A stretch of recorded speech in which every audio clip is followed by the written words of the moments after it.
Welcome back to Resilience by Faith podcast, where we share stories and topics that give God the glory. And it's talked about in a modern way where people of all ages can relate to. So come on in because we have a lot to catch up on. Hello, everyone, and welcome back to Resilience by Faith podcast. I am your host, Reese, and today I'm being joined by a very special guest. Her name is Kayla, and she is an LCSW. She has her own business. She's a mom, and I'm sure a slew of other things. She helps other moms in her business to balance life and help them be able to be both an entrepreneurial while being a mom. She has her own podcast as well, and I'll let her tell you guys about that. But right now, I'm super excited just to have her on the show, taking time out of her day to be with us. Welcome, Kayla, and thank you for coming on to the show today. Yeah, thanks for having me. Yes. Now, sorry about that. No, you're super fine. Now, what I wanted to ask you, where are you joining us from today? Yeah, I'm actually in Del Rio, Texas. So it's Southwest Texas, a small town. It's pretty rural. The closest major cities are 2.5 hours in any direction. Wow. Okay. So I have to ask, what made, where have you always been in Del Rio, or was it a move that you made? Yeah. So I was raised here and I grew up here. And I did leave for college, for undergrad and grad school. Yes. I went to undergrad in Waco, Texas at Baylor University, and I went to grad school at the University of Michigan. So I have left Texas. Yes. Wow. I've been out of here. Yes. I was able to leave this small town, and my husband and I moved back to Del Rio. His family is also from this area, not necessarily Del Rio, but an even smaller town that's right outside of Del Rio. Oh my goodness. So sometimes I do a little bit of work with the military, and I do see it listed down that way. For the most part, they try to keep me close to the location I provided, which was Dallas, because I was living in Plano at one point. So sometimes it will say Del Rio or close by. I know there's a lot of beautiful houses down in those areas as well. A lot of people are coming down to try and build up. And then I was I wonder if I'll ever meet somebody from down that way. So what it's like. But yes, you said it's a very small town.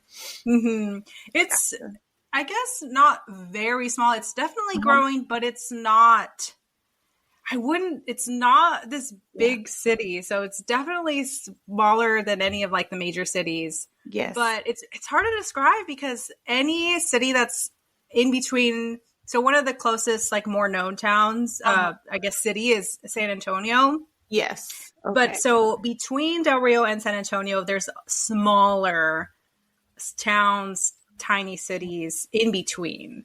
So we're definitely bigger than anywhere on the way to San Antonio, but we're still small. Yeah. Gotcha. I think that's one of my regrets. When I lived in Texas for 2.5 years, I wish that I would have traveled more. A lot of people talked about Galveston, and a lot of people talked about San Antonio, the Riverwalk, and a lot of people talked about Houston. And so I did go to Houston, but my goal was to come back and visit, and then I never did. And now I've moved away. Yeah. I've been pretty fortunate to have done a lot of travel in Texas. My husband's very, he's gone all over Texas. And so he's the one who kind of introduced me into more areas within Texas. So we've been to Port Aransas, which is a really cool beach town in Texas on the Gulf of Mexico. He's taken me to, small towns outside of Fredericksburg, which is the hill country. And so with Texas, is such a big state with all different kinds of, I don't know how to say it, not demographic. Well, demographic and what is that in terms of the land? The landscape. It's all different across. Yes. You have deserts, you have in the Houston area, there's, woodland type Yes. area, and then the beach areas and the hill country. There's a wide variety. Yes, yes, it's beautiful. I must, even though I'm not living there anymore, I do have to come back to visit because I miss the food and I miss Mhm. just the variety of things that there is to do. Yeah. Definitely. Well, tell me, like, I know that I briefly mentioned, like, during your introduction, you are a therapist, LCSW. What made you, well, how long have you been a therapist? And then how did you find your passion? Like, how did you wake up one day and you were just like, I want to do this. This is what I'm made for. I'm good at this, and this is what I want to do. Yeah. So I have always loved helping people in any kind of way. Yeah, My parents are both in what could be considered a helping for profession. My dad was in law enforcement cool. his entire career and did a lot of things for not just local law enforcement, but federal law enforcement also. And my mom also was a nurse Uh-huh. for her career. My sister is also a nurse, so we're a family of helping professionals, Yeah. and so I always knew. I don't know. It was just always in my mind that I would be like a counselor or a therapist. Yeah. And so in college is when I really went into the field of social work because it was more than just working with people that had mental health issues. It was took a look at everything, not Yeah. just your brain, because I feel like psychology was really just focused on the brain and things like that, and social work was more on all different kinds of impacts, not just brain development. Yes, because like socioeconomic and like Mm-hmm. all of the ways that someone could be impacted, like what's their living situation, what's their environment, Yeah. what's their Mm-hmm. relationships. Yeah, so that's really, really important. I don't know if I ever mentioned to you, so I'm the medicine side of what you do. So I'm a Okay.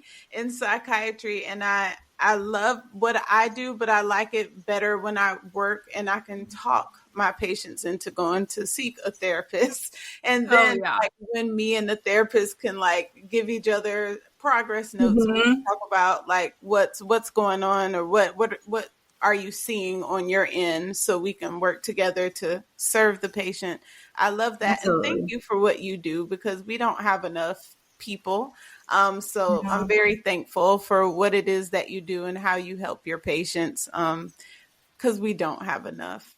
No, After the there pandemic, isn't. There really isn't enough therapist counselors right? anywhere. Mm-mm. There is a shortage, and it's difficult. It can be difficult. Yeah, yeah. Yeah. And the other thing too is I'm glad you brought that up in terms of people working with a therapist, even if they are taking medication, Yeah. because what a lot of people I feel like don't realize Mm-hmm. is the medications for yes, there are some people with certain diagnoses that they just have to take medication Right. to function to the best of their ability. But there are a lot of diagnoses that medication is really just a band aid. It's not actually going to solve anything. And unless Right. you're going to be working with a therapist, Yes. they're not going to be that helpful. And Right. working with a therapist and a counselor is really going to take you to the place where you really want to be at, so you don't maybe even have to take medications anymore. Yes, and I try so hard to stress that, because I'm like, well, we're putting a band-aid over it for, like, let's say anxiety and different things. We get anxious when we're put in this environment, but Mm. can we train our brains to, instead of panicking, let's distract it. Like, let's say in our mind, like, what are the steps to creating a peanut butter and jelly sandwich? Or Mm. like what are some things that you can implement, like coping skills, to get your mind off of the problem at hand and onto something else. But they're just like, well, I've been to therapy for many years, and I've talked to a therapist and it doesn't help. And I'm just like, well, sometimes maybe that wasn't the right therapist. Finding a Yeah. good therapist is like finding a good pair of jeans. You just have to keep trying. Hmm. And I'm like, Really? yes, yes, A good pair of jeans or even a good bra if you're a woman listening, right. really? Because it's usually the first therapist that you go with is probably Yes. not going to be a good fit because you are usually at a point where you don't even really know what you need Right. going to a therapist. Yes. Most of the people like that I work with and that I do really good work with, I'm not their first therapist. Right. I'm usually like their third or fourth therapist, honestly. Yes. And so they've done some work and then they've gone and realized, okay, I did some stuff. Now I really want to dig deeper because for you to do like the real work, the lasting work, it's not just something that it's not putting band-aids on things. Right. It's learning about how to have better relationships with your emotions, because a lot of us are just taught, forget about it, just ignore it. Don't listen to that voice, when we need to start listening to that internal voice that we have within us that's trying to guide us. And I say trying because oftentimes we don't listen to it anymore, or we don't feel like we can trust it. And so a lot of my work is really about helping people create better relationships with their emotions so that they feel the ones who are in control of their life versus their emotions controlling their life or leading the way. Yes. Like how do you use the things that you have learned in your training as a therapist to affect the way you raise your children? Because I know a lot of things start in childhood. And unfortunately, some of us are still going through the work of trying to learn how to not think that way or not react, but respond and like to control our emotions. What things do you try to teach your children, and you put an emphasis on like it's okay to do this, or you need to think of it this way? Like, what things do you think are important for the moms listening? One thing for sure, if you can, is go to therapy for yourself to learn some of those skills for yourself, because a lot of the skills that we need to be teaching our children, we need to learn also. And so it can be difficult to teach them a certain skill when we're also struggling. That's not to say that you can't do it, but it's going to be really helpful to be working with a therapist because motherhood is difficult. And the more support you can have in all areas of your life, the better it's going to be. So with that being said, one of the things that is really helpful for children is helping them name the emotions that may be coming up for them. And so if you're starting to note, and that really just, that requires you to, be paying attention to your children and noticing what's going on for them, which is stressful. I mean, even doing it for yourself, right? Right. And so being able to name those emotions and helping them build that vocabulary for themselves is going to be helpful. That's one thing. Another thing is, so say they're doing a project or they're coloring something or building something, instead of focusing on the end result and saying like, good job for doing that, or, oh, it's beautiful, like naming those types of things, ask them questions. What did it feel like to build the castle? How were you feeling when you were coloring? Asking those is going to help them start to be curious with themselves, because we want to have curiosity for our emotions and not judgment.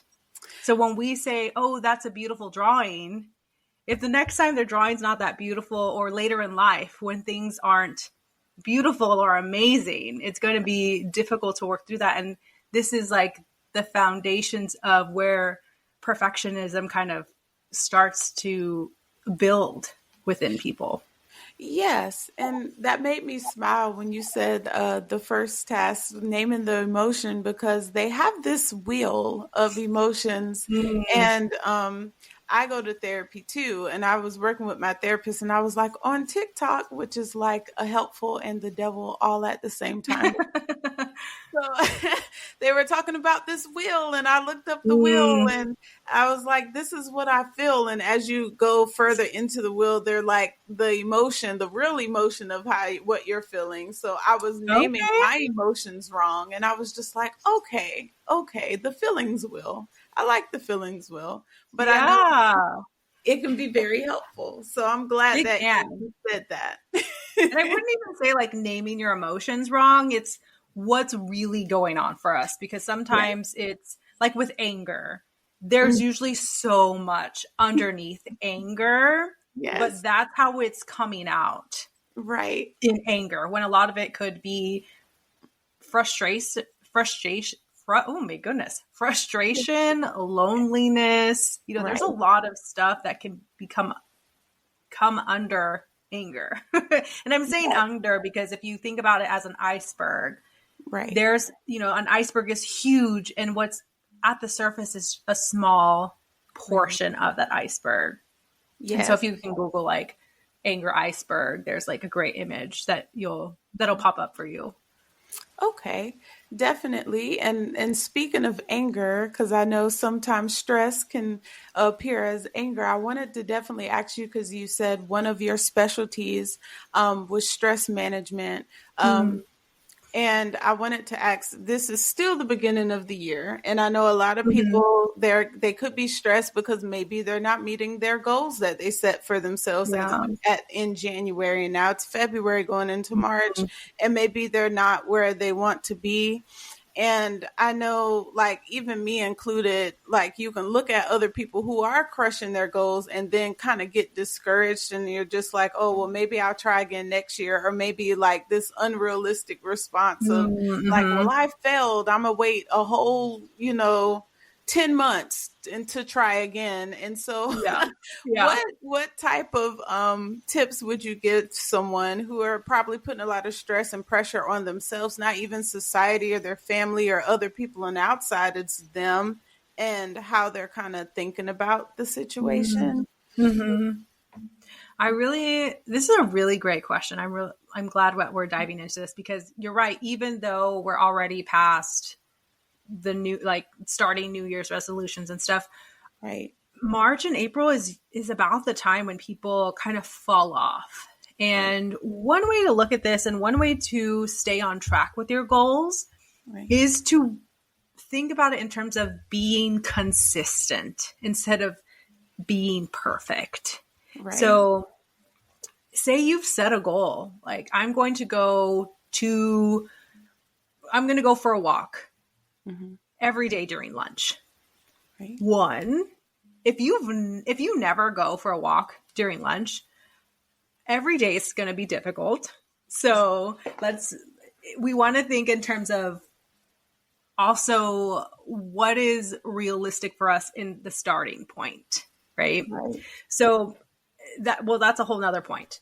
But say you did, right? We're saying every day, and then you only go 3 times. That's still consistent. That's consistency. And then 3 times is still better than nothing at all in terms of meeting that goal. And so to just trash that goal because you weren't going every day, you're just doing a disservice to yourself. It's okay to start again the next week or the next month with a different goal. So what I usually will tell people is, when they're making goals and they are struggling in terms of the consistency, stick with it for a month. Don't trash it yet. And just stick with it for a month. So maybe you wanted to go 5 times a week and you only went 3 times one week. Okay, well, that's information for you. What's going to happen the next week? Still try for the 5 days. If it's still only 3, okay, that's more information. So by the time you get to the end of that month, those first 30 days, you have all of this information. Okay, maybe 5 times wasn't very realistic for me, but I'm able to do 3 times. So for this next month, let's just do 3 times. And then you just keep going from there. And maybe that following month you were able to do the 3 times. Well, then add a 4th for the following month. Instead of, oh, I didn't do it, let me just throw it away, I'm such a failure. Because everything, like, life is an experiment. Right. And everything that we're doing is all feedback. It's not we're failing. We're just getting feedback. We're figuring out what works for us and what doesn't work for us. And we can always make changes. we don't have to trash the whole thing. Right. And I like that because there's a book called Atomic Habits.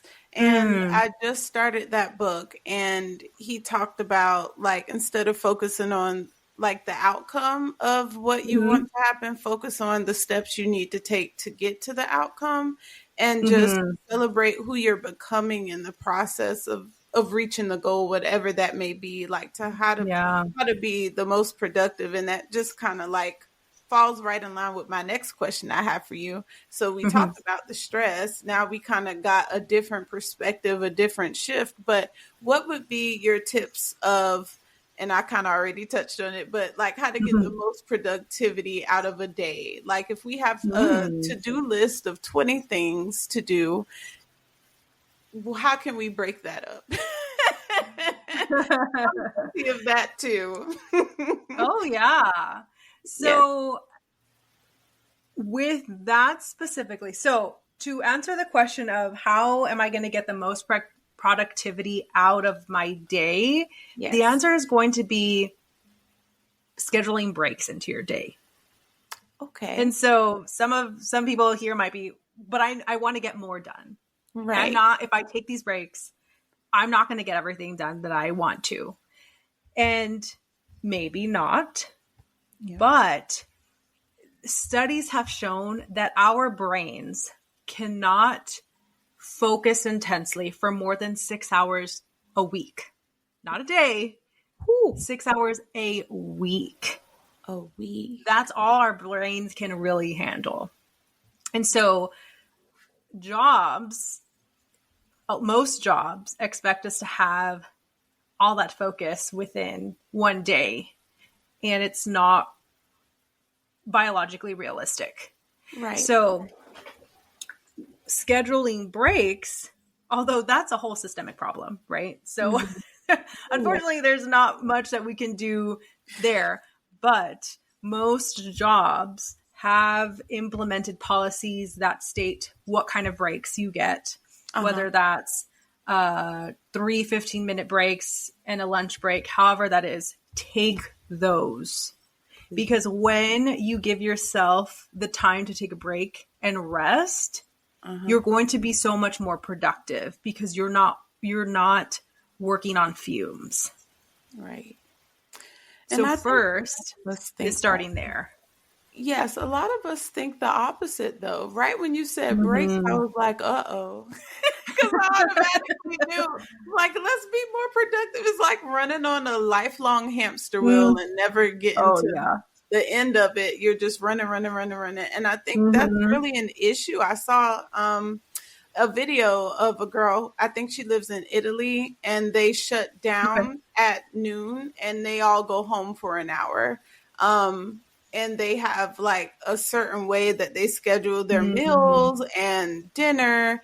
And so they really prioritize family time and going home and resting and different things. They don't start work at 8 a.m. They start, I think, at 10 or something. And so I was like, well, how did we get here? How is America at 8 a.m., 6:30 a.m., 8 hours for 5 days a week? Or some people work 6 days a week or 7. And I'm just like, where's the self-care? Like, no wonder we have all these body issues and we're tired and all this other stuff. And I think that I want to say it came from the assembly line concept, like all of that. And I think that's where it came from. I want to say. I have read it somewhere. This is ridiculous. It kind of makes me think, and I'm like, am I really taking care of myself? Do I really have enough time to do all the things that I want to do? Or am I just going with the status quo, like the norm? And I'm just like, but the norm is wrong. The norm is wrong. Yeah. Oh, goodness. Do you have any apps or any podcasts that you listen to that has been of inspiration to you or has been of some help on like turning up, besides the breaks, the productivity, or at least keeping you organized? I don't use any apps, but it's called the Do Less Planner.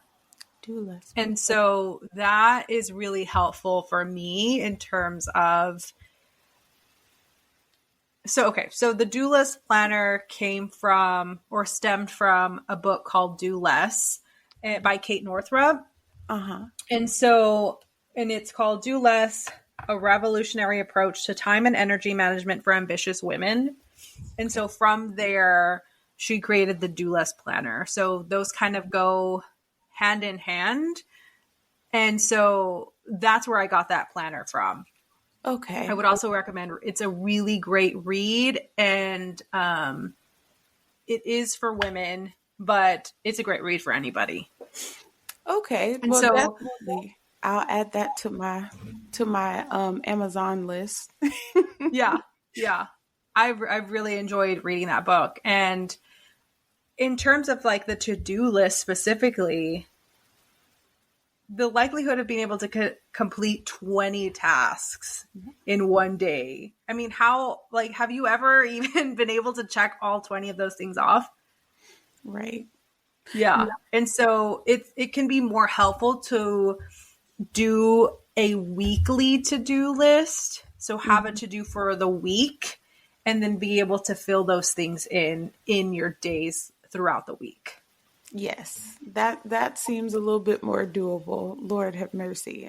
I've heard that one time and I was just like, woo, okay, so is this 20 things a day, or is it just in this time period right now that we're in? Or like, because I'm like, you're working yourself in the hole. But I like the whole concept of doing less to get more done.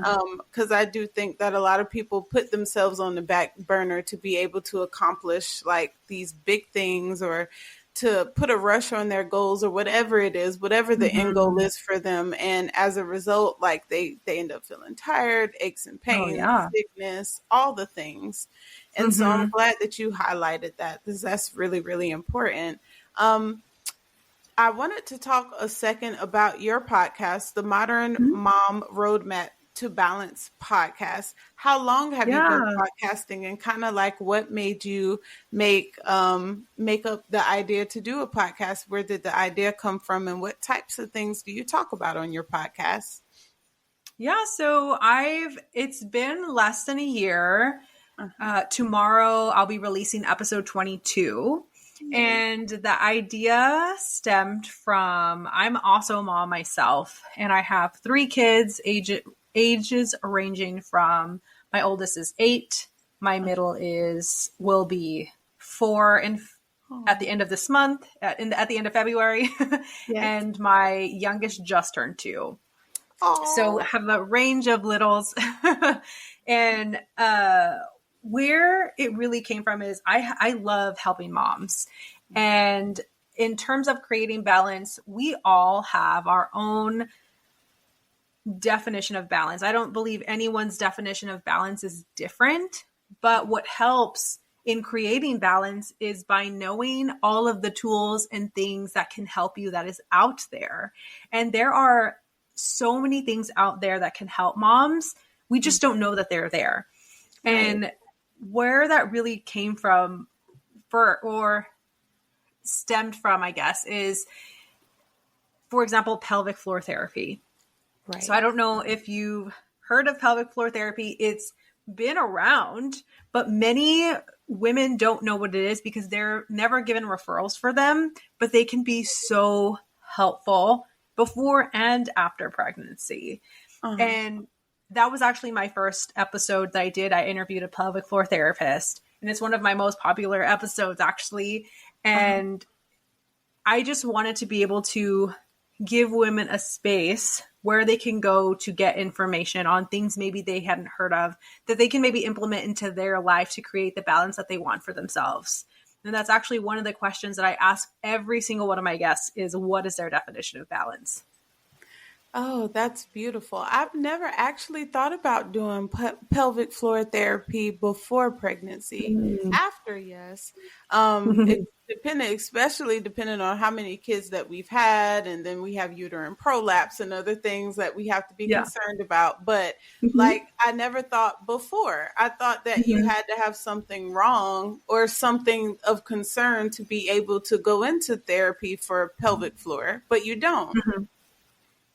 Yeah, and there are things that pelvic floor therapy can help with that is not even related to pregnancy, like abdominal issues.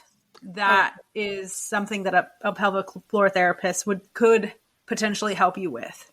Right.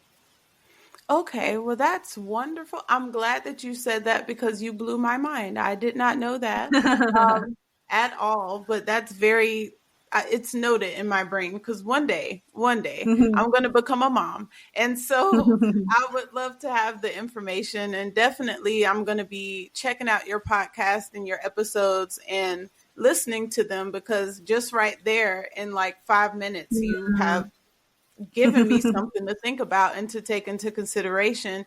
If there is any mom that may be listening, or anybody for that matter, that wants to work with you or want to be able to find you, to connect with you, where can they find you, and where can they find the information to be able to work with you?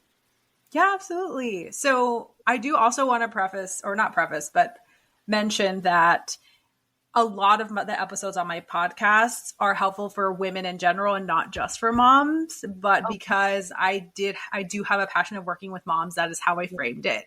But not every episode is that we're talking specifically to moms. So for example, like the most recent episode I did was on your relationship with money. And so although we did talk about some pieces in terms of being a mom and being in charge of the finances, that's not the entirety of the episode.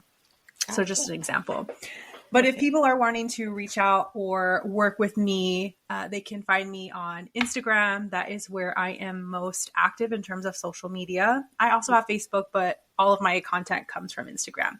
So if you want to follow me there, I also have my website, KaylaNettleton.com, and you can reach me by email, which is always the best way to get a hold of me.